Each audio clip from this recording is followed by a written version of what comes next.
بسم اللہ الرحمن الرحیم۔ السلام علیکم ورحمۃ اللہ وبرکاتہ۔ سفر معراج کا مقصد اللہ تعالیٰ کا اپنے پیغمبر صلی اللہ علیہ وآلہ وسلم کو ہجرت کے لیے اور کائنات میں پھیلے ہوئے فسق و فجور اور کفر و گمراہی کو مٹانے کے لیے مستعد رکھنا تھا۔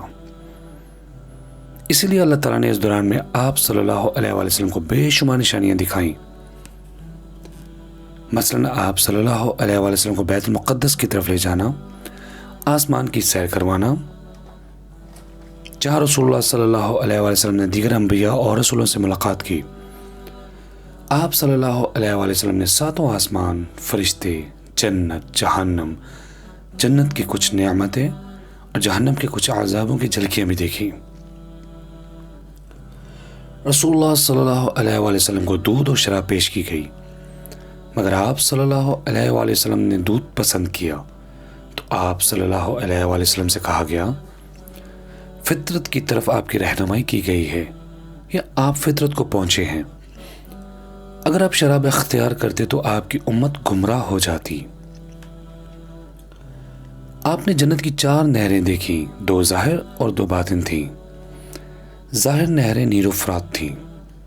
اس سے مراد یہ تھا کہ عنقریب آپ صلی اللہ علیہ وآلہ وسلم کی رسالت و دعوت کا چرچا نیل و فرات کی گھاٹیوں میں بھی ہونے لگے گا اور وہاں کے باشندے گروہ در گروہ اسلام میں داخل ہوں گے۔ آپ صلی اللہ علیہ وآلہ وسلم نے سفر کے دوران میں جہنم کے دروگے مالک کو بھی دیکھا۔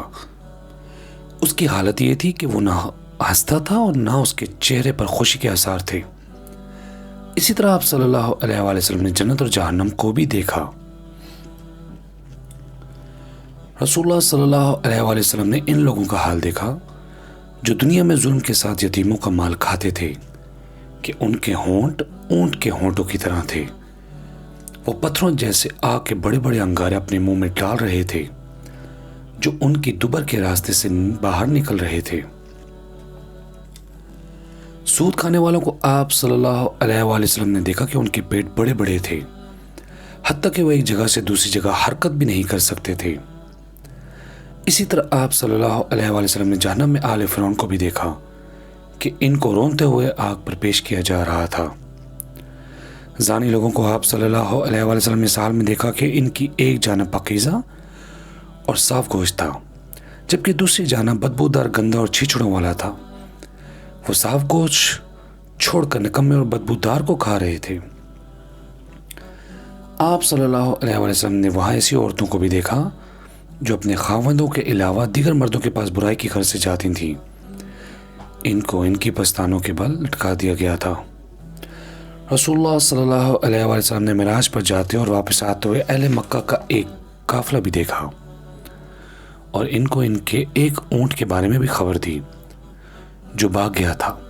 رسول اللہ صلی اللہ علیہ وآلہ وسلم نے ان کے ایک ڈھکے ہوئے مٹکے سے پانی بھی پیا جبکہ قافلہ اس وقت سو رہا تھا، اور بعد میں آپ صلی اللہ علیہ وسلم نے برتن کو ڈھک دیا، اور معراج کی رات کی صبح یہ بات رسول اللہ صلی اللہ علیہ وآلہ وسلم کے دعوے کی صداقت کی دلیل ثابت ہوئی۔ آج کی اس ویڈیو میں بس اتنا ہی۔ انشاءاللہ نیکسٹ ویڈیو میں ملیں گے نیکسٹ ٹاپک کے ساتھ، تب تک کے لیے اجازت دیجیے۔ السلام علیکم ورحمۃ اللہ وبرکاتہ۔